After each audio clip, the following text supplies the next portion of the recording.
अब आगे passive voice में हम पढ़ेंगे past continuous tense. Past continuous tense में कैसे पैसिव वॉइस बनाते हैं। पास्ट कंटिन्यूस टेंस में पहले होता क्या है, एक्टिव वॉइस होगा, सब्जेक्ट, और उसके बाद हेल्पिंग वर्ब के तौर पे या तो वाज होता है या वर होता है, वो नाउन के अकॉर्डिंग होता है।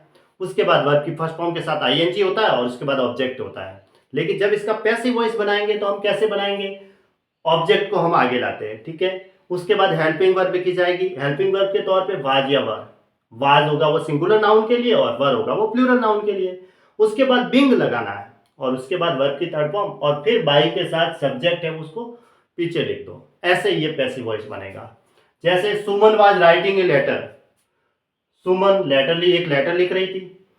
तो अब देखो यहाँ पे वाज के साथ वर्ब की फर्स्ट फॉर्म के साथ आईएनजी है, इसका मतलब ये पास्ट कंटिन्यूस टेंस है।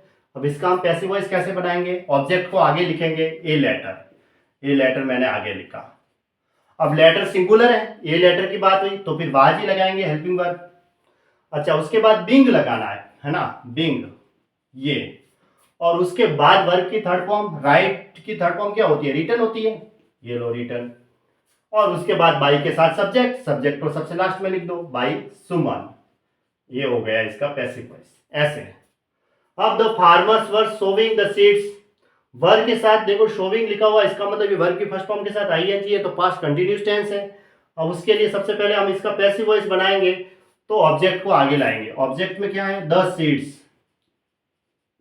सीड्स प्लूरल नाउन है, पीछे एस भी लिखा हुआ है तो फिर यहाँ वर ही आएगा, वर लगाएंगे हेल्पिंग वर्ब के तौर पे, है ना। हेल्पिंग वर्ब के तौर पे क्या लगाएंगे, वर। हाँ, उसके बाद बिंग लगाएंगे, ये लो बिंग, BING बिंग, ठीक है। उसके बाद वर्ब की थर्ड फॉर्म क्या होती है, सो की सोन, SOWN, ये होती है वर्ब की थर्ड फॉर्म।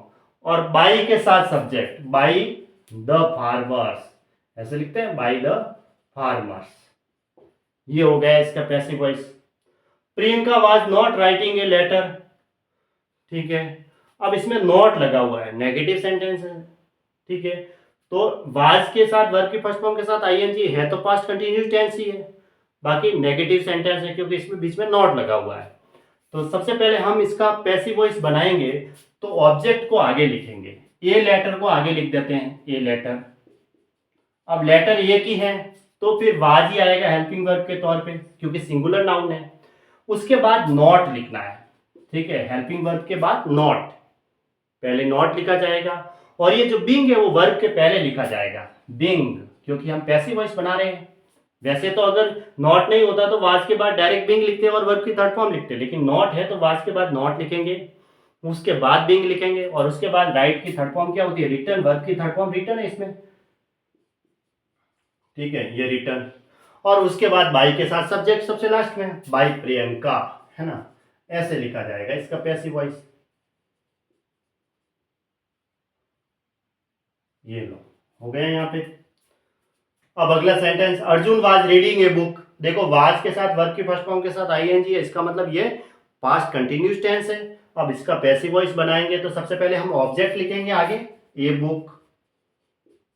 उसके बाद सिंगुलर नाउन है ए बुक तो वाज आएगा। उसके बाद बिंग लगाएंगे पैसिव वॉइस बनाते समय, है ना, बिंग लगाएंगे। और उसके बाद वर्ब की थर्ड फॉर्म रीड की या रीडिंग है तो रीड फर्स्ट फॉर्म होती है तो सेकंड और थर्ड फॉर्म क्या होती है, थर्ड फॉर्म भी इसकी रीड ही होती है तो रीड लगाएंगे, READ। और बाई के साथ सब्जेक्ट को सबसे लास्ट में, बाई अर्जुन, ये लो, ठीक है। अब अगला sentence, were the boys throwing stones.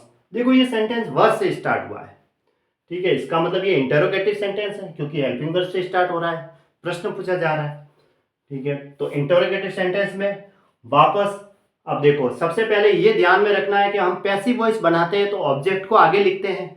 Object कहाँ होता है, वर्ब के बाद में होता है। यहाँ वर्ब क्या है, थ्रो, ठीक है, थ्रोविंग लिखा हुआ है, वर्ब फर्स्ट फॉर्म के साथ आईएनजी लिखा हुआ है तो थ्रो वर्ब है। इसके बाद ऑब्जेक्ट क्या है, स्टोन्स। स्टोन्स क्या प्लूरल है क्या सिंगुलर है, स्टोन्स यानी पत्थर तो प्लूरल है, ठीक है। कि स्टोन के पीछे एस लगा हुआ, स्टोन्स है न कि स्टोन, स्टोन्स लिखा हुआ है तो ये प्लूरल नाउन है। तो फिर प्लूरल नाउन के अकॉर्डिंग वर्ब जो हेल्पिंग वर्ब जो लगेगी वो वाज ने लग के वर्ब से ही स्टार्ट होगा सेंटेंस वापस। ये लो वर्ब से स्टार्ट कर दिया यहाँ से।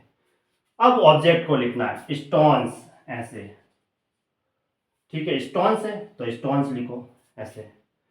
उसके बाद में हम क्या लगाते हैं, बिंग, हेल्पिंग हेल्पिंग वर्ब तो लग गई, वर्ब वो आगे ही लिखनी है, इंटरोगेटिव सेंटेंस में हेल्पिंग वर्ब आगे ही लिखनी है, लेकिन ये हेल्पिंग वर्ब किसके अकॉर्डिंग लगेगी पैसिव वॉइस बनाते समय, ऑब्जेक्ट के अनुसार लगेगी।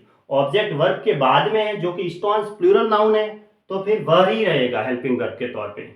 उसके बाद ऑब्जेक्ट लिख दो स्टोन्स, हेल्पिंग वर्ब तो आ गई, अब वर्ब की है। उसके बाद क्या लगाएंगे हम, बिंग लगाएंगे, बिंग है ना इसमें, बिंग लगता है तो बिंग लगाओ, बिंग। उसके बाद वर्ब की थर्ड फॉर्म थ्रो, थ्रू, थ्राउन होती है, THROWN, THROWN। और उसके बाद बाई के साथ सब्जेक्ट लिखा जाता है, बाई सब्जेक्ट क्या है, द बॉयज, द बॉयज पीछे लिख दो, बाई द बॉयज।